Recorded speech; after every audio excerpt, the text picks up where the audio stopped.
Alors bienvenue dans ce nouveau chapitre où nous allons parler du hook useRef, qui est un hook un petit peu particulier parce qu'il va nous permettre notamment d'interagir avec l'HTML, mais aussi de conserver des valeurs sans forcément changer l'état. Alors prenons un exemple concret, ici on a une petite div avec du texte. Et pour une raison que j'ignore, j'ai envie de calculer la hauteur de cette div-là.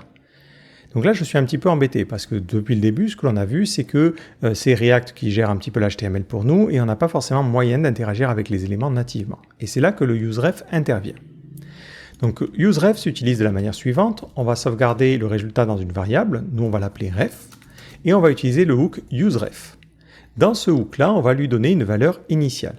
On va lui donner par exemple ici nul. Ensuite, on va regarder un petit peu de quoi il en retourne en faisant un console log.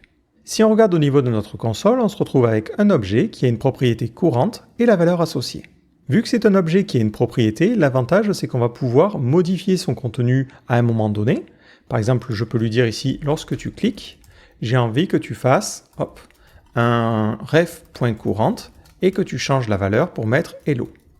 Si maintenant je clique sur mon élément, on va voir qu'il n'y aura pas forcément de nouveau rendu. Par contre, si je regarde mon objet original, il a bien été modifié parce que j'ai changé la propriété courante et on a hello à l'intérieur. Donc ça peut être utile pour mémoriser une valeur et la particularité c'est que quand j'ai fait cette mutation-là, il n'a pas fait de re-rendu. Bon, dit comme ça, c'est pas forcément super utile.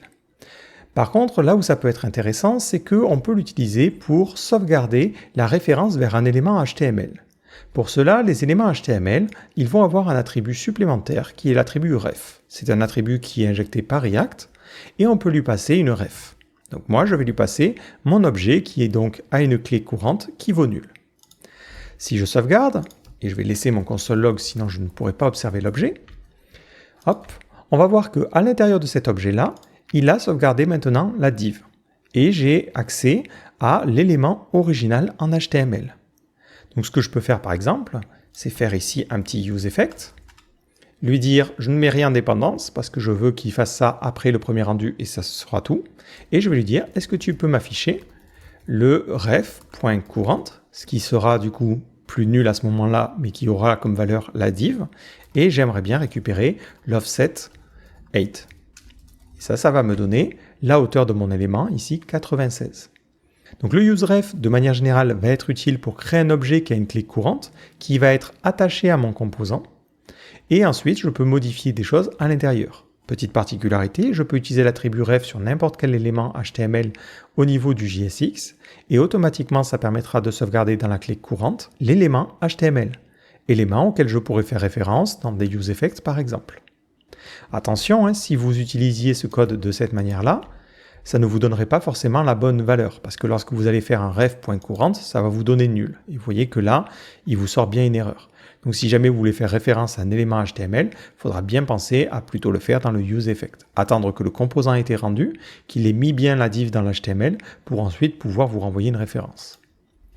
Vous allez me dire, oui mais attends, tout à l'heure tu nous as dit, dès qu'on utilise une dépendance dans le useEffect, il faudrait la mettre ici. Est-ce que ici il faut que je mette ref ou même ref.courante? Alors vous n'êtes pas obligé de le faire parce que lorsque on crée une ref, ça sera toujours le même objet qui sera réutilisé entre chaque rendu. Donc ça n'a pas d'intérêt ici de mettre la dépendance parce que elle ne changera jamais. Donc vous mettez une dépendance pour rien. Donc c'est pour ça que à ce niveau-là, vous ne mettrez jamais par exemple les références. Et vous ne mettrez jamais non plus les setters des useState, parce que le setter ne change jamais. Donc quand une valeur ne change jamais, ce n'est pas utile de la mettre en dépendance du useEffect. Il est intéressant de noter aussi que la ref peut être utilisée pour contourner les problèmes de dépendance des useEffects. Alors on va prendre un exemple concret avec un petit nom, on va appeler ça un préfixe, et ça sera une chaîne de caractères que l'on pourra changer. Donc on va faire un useState et on va mettre un champ vide. Au niveau de mon élément, je vais créer un input, on va l'appeler préfixe, donc je vais utiliser mon élément que moi j'ai déjà créé, je vais lui donner comme valeur la valeur de préfixe, et on va lui dire onChange, tu vas changer le préfixe. La particularité, c'est que j'aimerais bien dans mon useEffect, toutes les secondes, afficher le préfixe. Donc là, je pourrais faire un const timer égale set intervalle, et on va dire que toutes les secondes, j'ai envie que tu fasses un console.log de préfixe. Et ensuite, je lui demande d'exécuter ça toutes les secondes, et on n'oublie pas la règle, dès qu'on crée un timer, on n'oublie pas de le nettoyer au niveau du useEffect. Voilà, donc clear intervalle et on clear notre timer. Impeccable. Donc si je réactualise ma page, on voit qu'il n'affiche rien, je change mon préfixe et on pourrait s'attendre à ce qu'il change la valeur. Et il ne la change pas parce que c'est ce qu'on avait dit la dernière fois. Ce useEffect ne sera exécuté qu'initialement, là où le préfixe valait une chaîne de caractères vide, et du coup il n'est jamais réexécuté. Ce qu'on pourrait faire, c'est mettre ici le préfixe en dépendance. Comme ça, à chaque fois que le préfixe change, il va réexécuter ce code, bien réinitialiser le timer et on n'aura pas de problème. L'inconvénient dans ce cas-là, c'est que si je tape des valeurs à un intervalle régulier, vous voyez qu'il n'y a aucun timer qui se déclenche, parce qu'à chaque fois, il nettoie le précédent timer, et du coup, il va attendre pour le réexécuter 1 seconde. Ce qui est un petit peu dommage. C'est là que les refs peuvent être intéressantes. Vu que ça, c'est un objet qui ne change jamais, on ne va pas l'utiliser ici, mais je peux lui dire à ce niveau-là, je veux que tu changes à chaque fois qu'il y a un rendu, la valeur à l'intérieur de cet objet.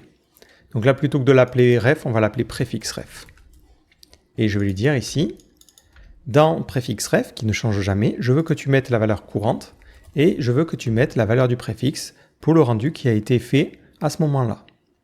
Au niveau de ma fonction, je peux maintenant dépendre de préfixe ref, qui ne change jamais, et récupérer la valeur de courante.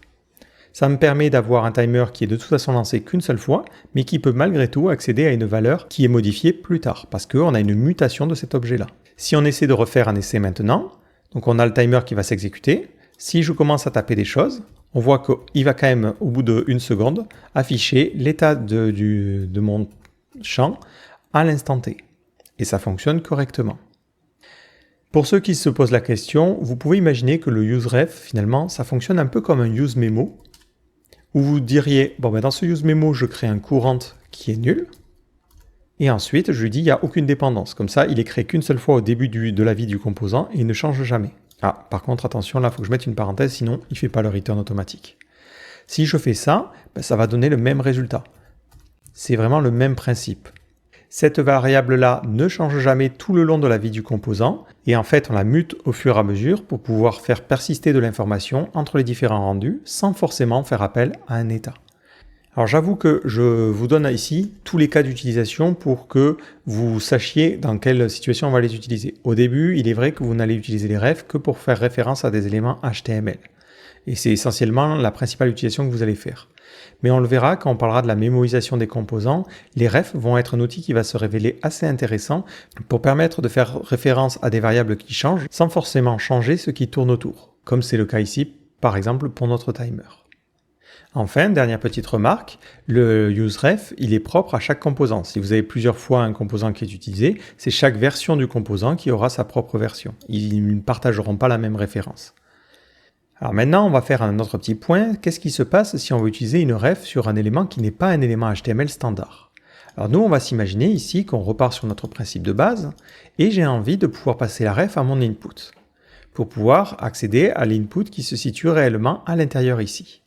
Donc on pourrait être tenté de lui dire, bon là je vais recevoir une référence et cette référence, je vais la donner ici.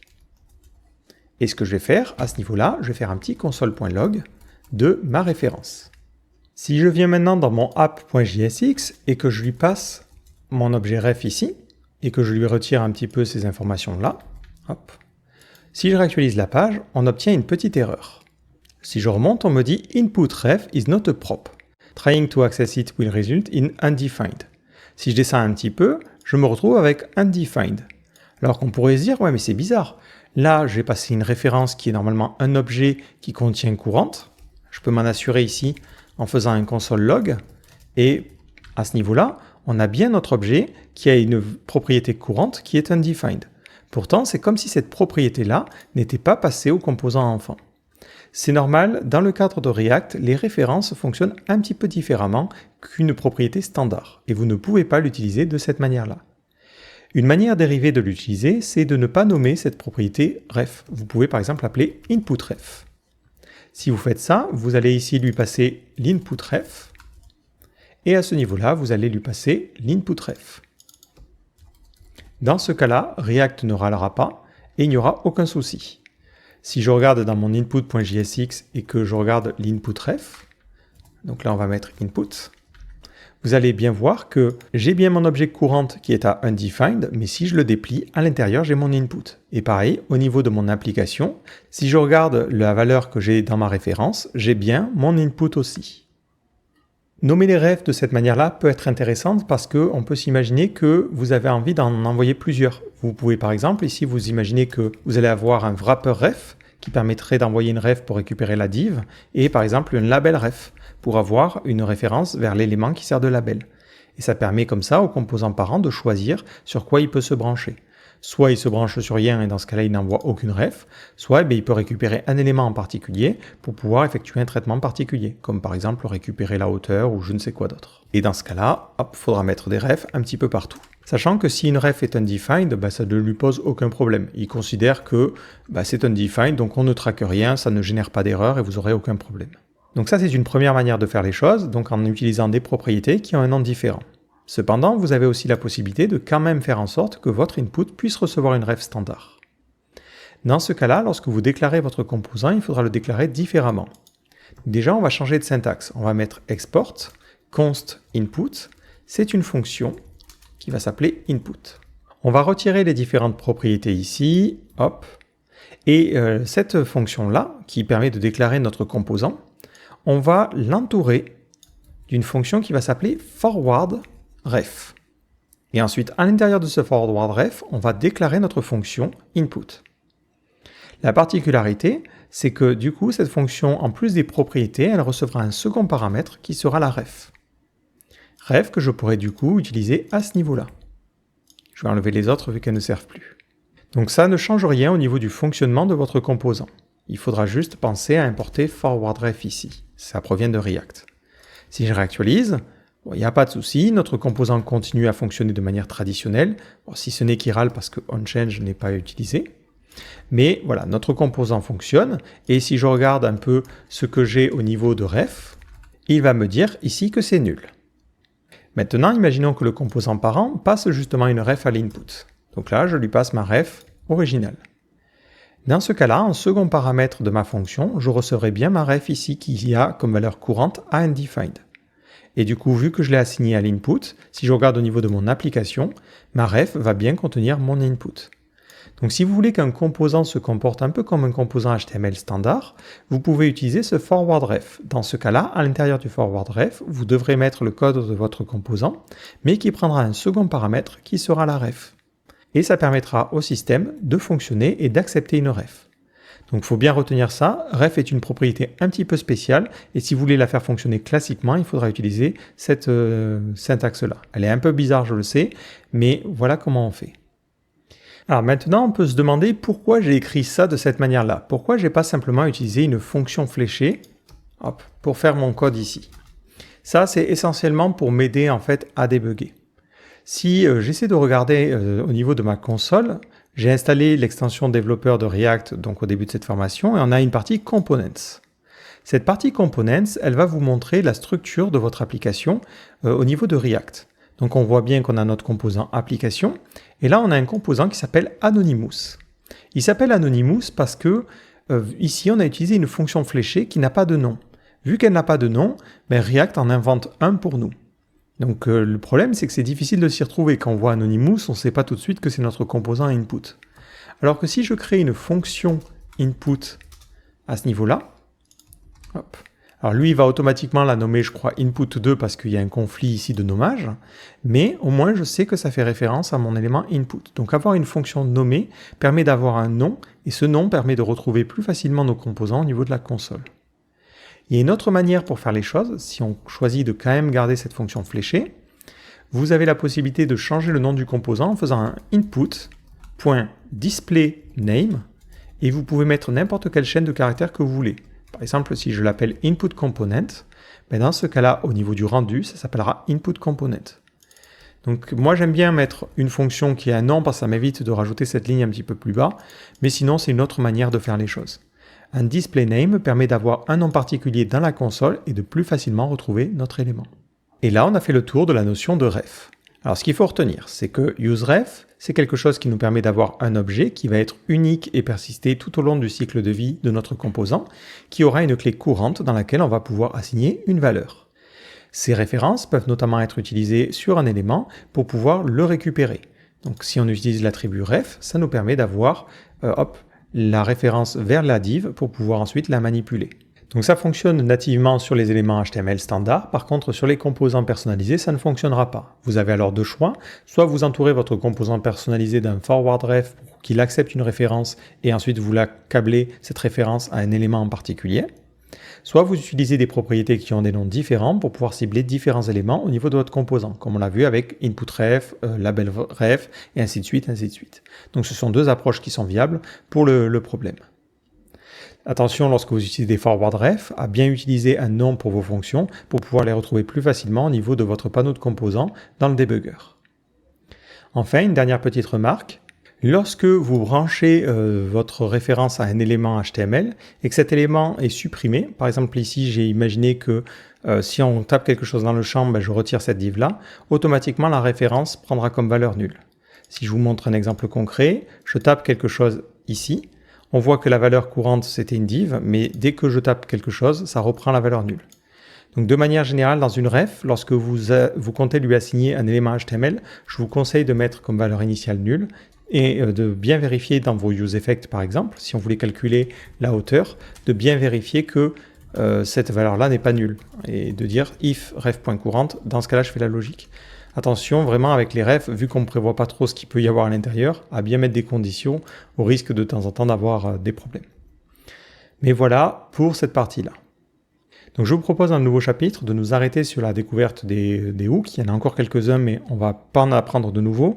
Et on va plutôt découvrir comment nous, on va pouvoir créer nos propres hooks pour pouvoir avoir de la logique réutilisable entre nos composants.